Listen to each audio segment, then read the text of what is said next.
This is kind of, let's do what we can until we burn out. It's not a get rich quick thing.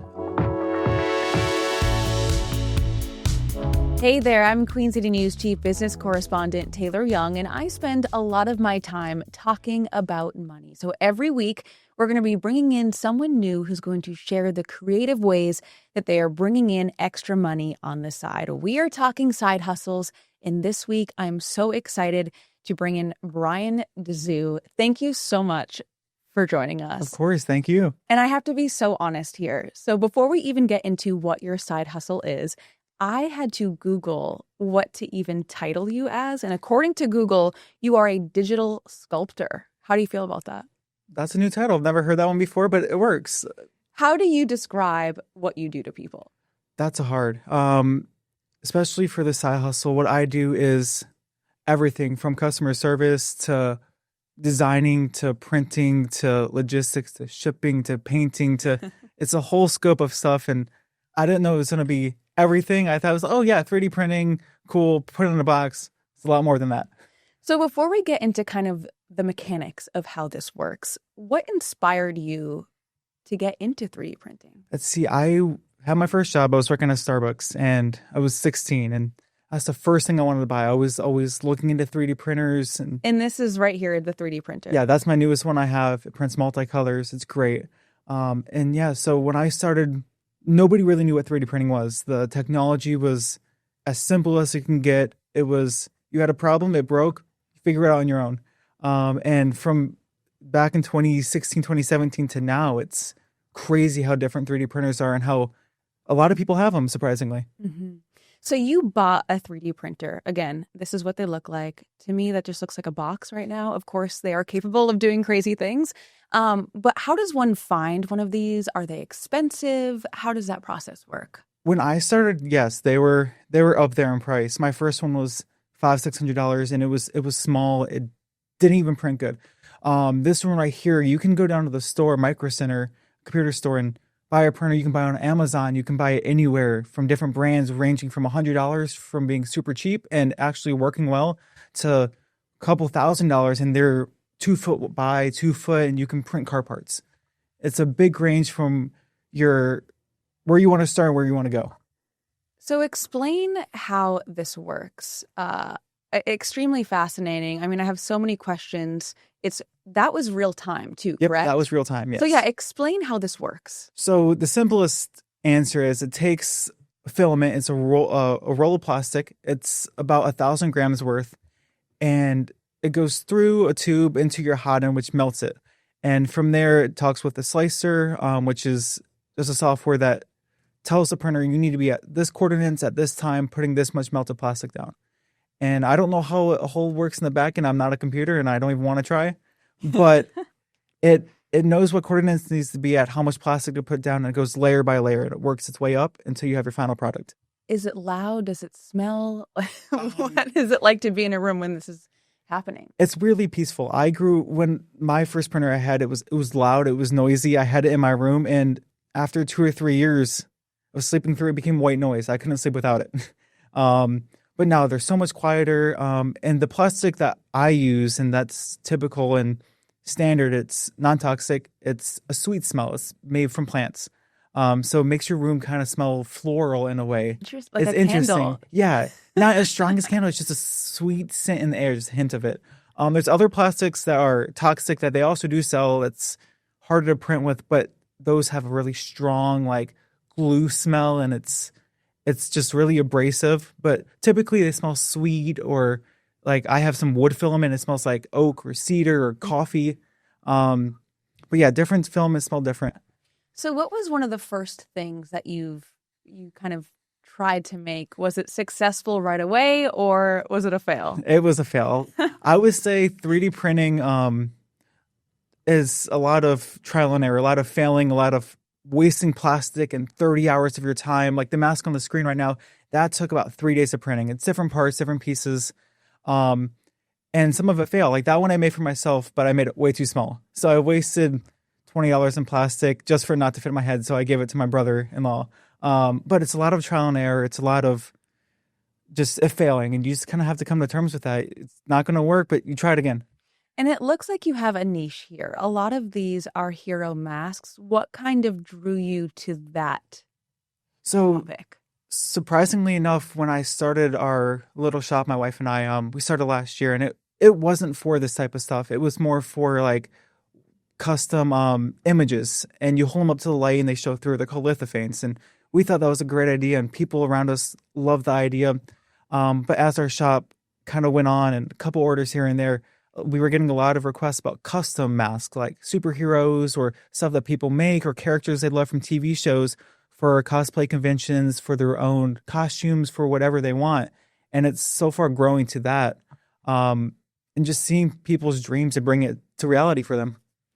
And I know, of course, this is kind of your biggest seller, I'm assuming, but you also make other 3D prints. So Yes. this one's probably my favorite, Taylor Swift Midnights. How does that work? Are people kind of putting in requests, or are you, how does that work? So yeah, with the mask and the superhero stuff, people put in requests, and that's a lot of back and forth with what ideas do you want. That takes the longest time of this whole process of what are you looking for? How do you want it? How can I make this for your dream come to life? So that is the Wolverine helmet printing. That was like halfway through his print. Yeah. And that's just one part of it. That one had like 6 or 7 parts all magnetized together. And yeah, it's really interesting. Just the requests. We get the most random things. We get some of the coolest things. Yeah, someone asked for a bunch of ghosts holding weapons. Like, and there we go. It surprises me every day what people want. I love it. And I know some of these are white. There's that interesting one again. And some of these are color. How do you kind of incorporate that? Are you painting these? Are you sending them to people to then paint?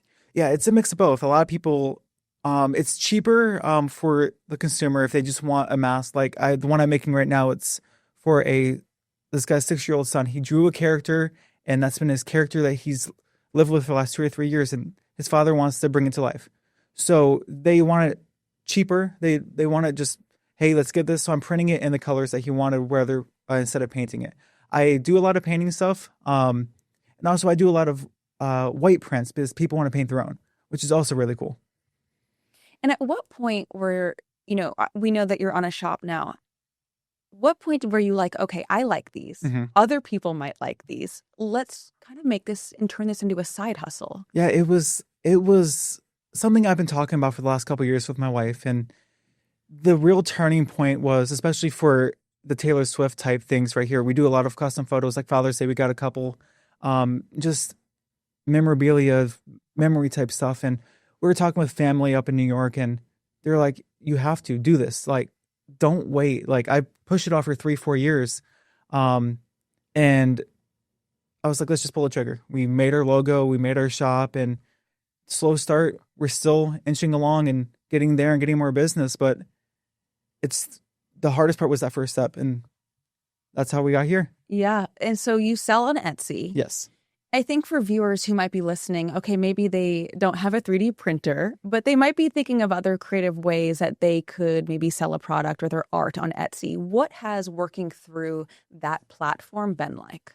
That has been, it's been more friendly than making your own website, because in Amazon it's hard, especially as a new seller, not having product that you can send to Amazon's warehouse. Etsy is a lot for custom work, which is great.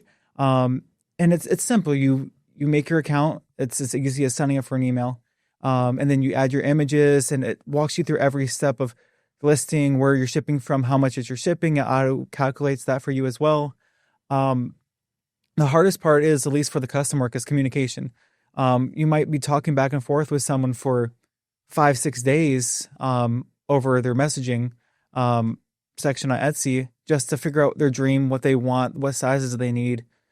And that's the hardest part. But once we get to the creation and the original request, it makes it so easy.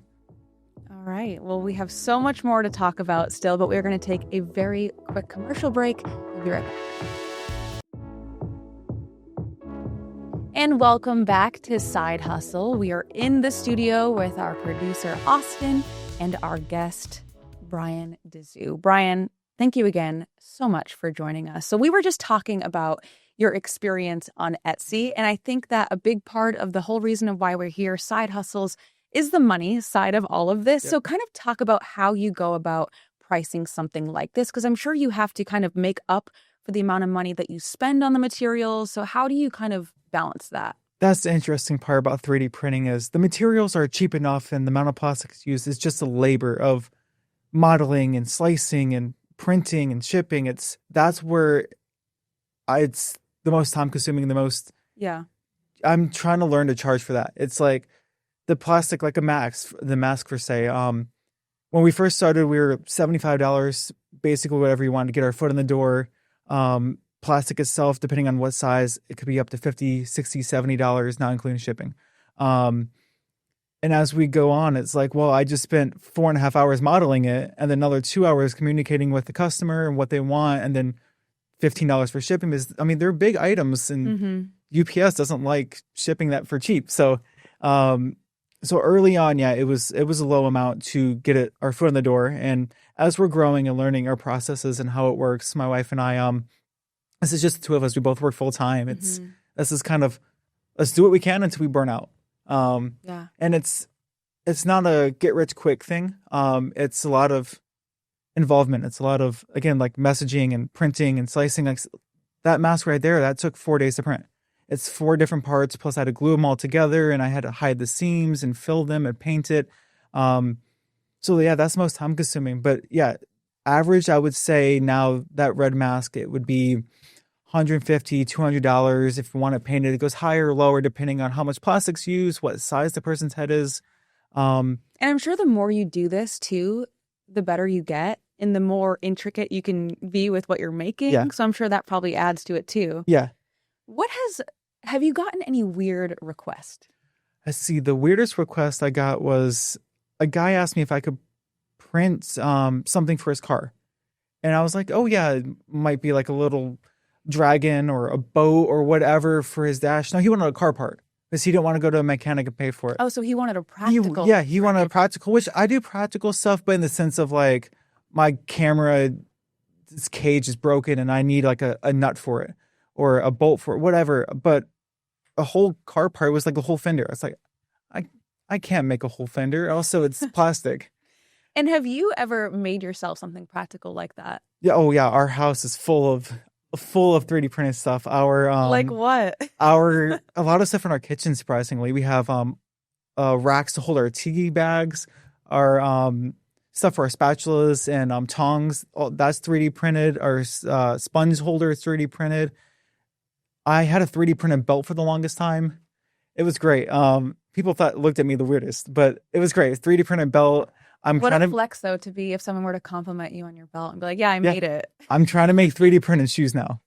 Obviously, they sell flexible filaments, so that's my next goal is 3D printed shoes. Just to say I did, just to say it fit. When it comes to 3D printing, is the sky really the limit? I mean, is there anything legally, of course, that you can't? Can you really make anything? You can make about everything you want. Especially, I mean, your only constraint is, can you find a model online? Because there's a lot of sites for free models. Can you model it? And do you have the size of your printer to do it? And I have a smaller printer that prints really high quality. It prints in 4 colors. And then I have a bigger printer that prints larger items, but it's not as good of a quality. It's older. But yeah, the sky's the limit. You can print anything and everything. From, I don't know, a pen holder to a mask to something that you use every single day. It's really amazing what you can do with 3D printing. How often are you printing? Is this like an everyday thing or yes? The printer is probably going 24. The printer goes 24/7. Once it's on the printer, once it goes through all my steps of making sure it's oriented right and the density and everything, every little setting is set perfectly for that print, and those change based on what you're printing and what the use is for. The printer goes 24/7. I can set it at night, go on vacation, come back, it'll be done. If it's a long print. No fire hazard. No fire hazard. It's just like keeping your microwave plugged in. It uses less power than that. Or a fan running. It's amazing what it can do. Wow. And I know I asked you in the beginning what kind of inspired you, but when you first started 3D printing, did you have it in your head like, okay, this can be something that I can make money off of? Or was it something that you fell into and then realized later on, oh, wait, these are really cool. I could probably sell these. Yeah, it was something I fell into. Just, hey, this is something that people want, that I can take designs and just ideas that people have and bring it to life.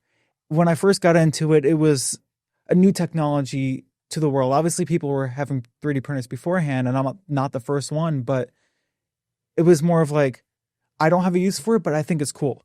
And as it's grown and more people make files that they put online for free, and the more files that I've learned to model and design, I use it every day for myself, for other people. And then that's where we are today. It fell into, let me make stuff for other people. And I know we were talking a little bit earlier about how so many people nowadays have 3D printers. I personally did not know anyone outside of this building that had a 3D printer. Now I'm thinking that I probably do. Has this become more common in recent years? It really has become more common because the technology's gotten so good that they can make the printers for cheaper, and they've also become more of a demand. So when I started, they were expensive. They were 9 years ago at this point. It was up there because not a lot of people were making them. It was not a big demand. Nobody knew what they were. But as we go today, I think I mentioned earlier, you can get a good printer for $100, $130. I mean, that's what we have. Just my friend has. He wanted to just print a couple things for fun for his cosplay. Hey, $130 printer, and there he goes. It's so accessible, and you can find all the resources you want online to get into it. How to fix your printer, how to print things, how to model things, and it's become a more or less a household name, if you will. Yeah. Everybody, or a lot of people, know what 3D printing is now. It's not this outrageous thing that it seems too far to reach. Well, I'm wondering, because we spend a lot of time on our morning show talking about AI and how that is going to be kind of super incorporated into our lives. And I'm wondering if in the future, or even just starting now, if someday we'll all have a 3D printer, you know? Yeah. I mean, even the advancements they're making in 3D printing now, where they're 3D printing aerogel, the lightest substance on Earth, but that's also the strongest. They're also 3D printing silica, and now they have resin printers that print resin, prints at like 8K resolution, and people make chessboards and miniatures, and it's grown, and they're 3D printing food. A lot of, like, not consumers obviously, but companies are learning to 3D print food, especially yeah. I know one company's doing it in overseas somewhere. They're 3D printing fake meat, vegan meat. It's all like plant-based and soy, and it's interesting. It's kind of scary. So you can really kind of substitute any material into this. Yeah. The most common household materials are the plant-based stuff that's cheap and easy to get, that is strong and sturdy. But I've had craziest filaments. I've had carbon fiber. I've had wood. I've had coffee filament where you're printing it. It smells like coffee in your house because it's made from coffee. From sandstone to clay to see-through to flexible. You can get these all on Amazon or at a local computer store that sells 3D printers. It's amazing the different types of filament in plastics and materials you can use. Wow. With that, we're going to take our last break, and we'll be right back.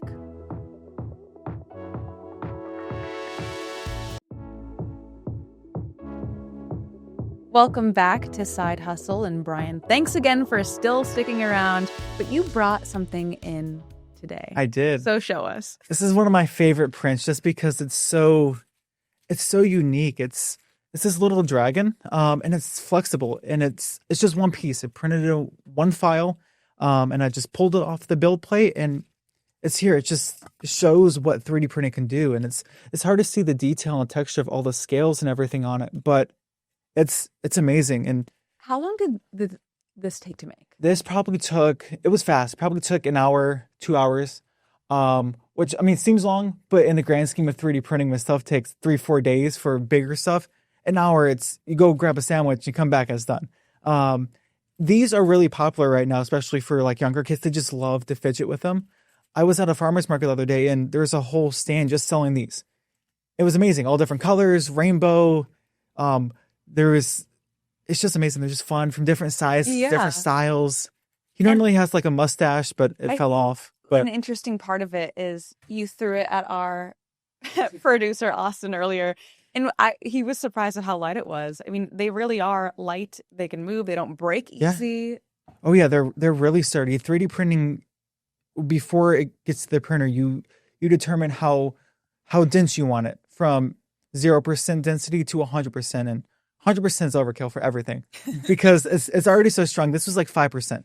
And it's strong enough to withhold a lot of weight, a lot of pressure. And as you use different plastics and different materials, like I was talking about the carbon fiber one I had, that one's so strong. You can bend it. I couldn't even bend it with my own hands. And it's a piece of plastic. It's amazing. So like with every side hustle, I know that yours is something that you can kind of leave on while you're away on vacation or at work, but you're still running a business. How do you balance that with your 9-to-5 job? That's the hardest part. This 9-to-5 job, I'm a full-time student and running this side hustle. My wife, she helps a lot with it. She works from home. She also works 9 to 5 on a crazy busy day, but I call her, hey, can you take this thing off the 3D printer? I need to start the next print.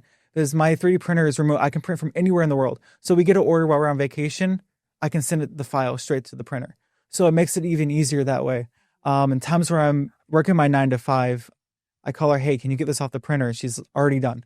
Hey, start printing the next item. So it's really... So you guys are a team. We're definitely absolutely a team. And it's, like you said, the hardest part is balancing everything from getting the orders in. And it seems the weirdest part. We don't get orders staggered. We get 5 orders in 2 days, and then we don't get an order for a month. And then 6 orders. It's like, well, we're not expecting this. And with lives being so busy, it's like we try to get everything out as fast as we can. Our lead time to print a mask, we give everybody 2 to 3 weeks of just printing. And that's from us getting the order to modeling it, to getting your measurements, to scaling it, to getting it printed and painted and shipped. Yeah. Which everywhere else on Etsy and other people selling masks, their lead time is 2-3 months. We try to make it fast. We try to get it out. We try to make their experience as a customer as streamlined as possible. Because 3D printing is intimidating if you don't know what it is. And a lot of these people, they're younger, middle-aged, they don't know anything. They just have an idea on it. I want this, and I don't want to spend $500 somewhere else. I don't want to spend $1,000. I don't want to buy a printer to make it myself. So we try to make it as simple for the consumer as possible. And then maybe they'll come back. Yeah. So where do you see your 3D printing business in the future? Where do you see it going? Hopefully still making people's ideas and dreams come to life. It's so like satisfying and encouraging getting a 15-year-old, hey, this is my custom character I made. Can you make this? I'm like, let me look at it. We can absolutely make it for you. And it's so rewarding just to hear and update them on the process. And this one right here was for my brother-in-law. He reached out to me. He lives all the way up in New York. And he goes, hey, I really want this costume for Halloween. It's my favorite character. Can we do it? If not, no worries. Sounds like absolutely we can. Making it happen. Yes. And it's just so much fun making these things. And everyone brings a new challenge. And every print is different. And some nights it's up till 2 a.m. practically crying from the 3D printer biz. It's not printing. And I'm like, this order needs to be shipped out next week. Other times it's seamless and it's fun. And it's just a wide range of emotion and joy and happiness. And just, I'm being a nerd myself. I love seeing what other people want. Like the Transformers helmet. Like I would have never bought that file or modeled it myself. But being for someone else, I'm like, well, now if I want a Transformers helmet, I can make myself one. I have the file now. But it's truly just, I hope this thing keeps growing so I can keep making stuff for people. Well, you definitely make really cool stuff. So thank you so much for taking the time to talk about this, learning about 3D printing. Thank you, Brian, for joining us. And thank you for tuning in to Queen City News Plus Side Hustles. That's it for today.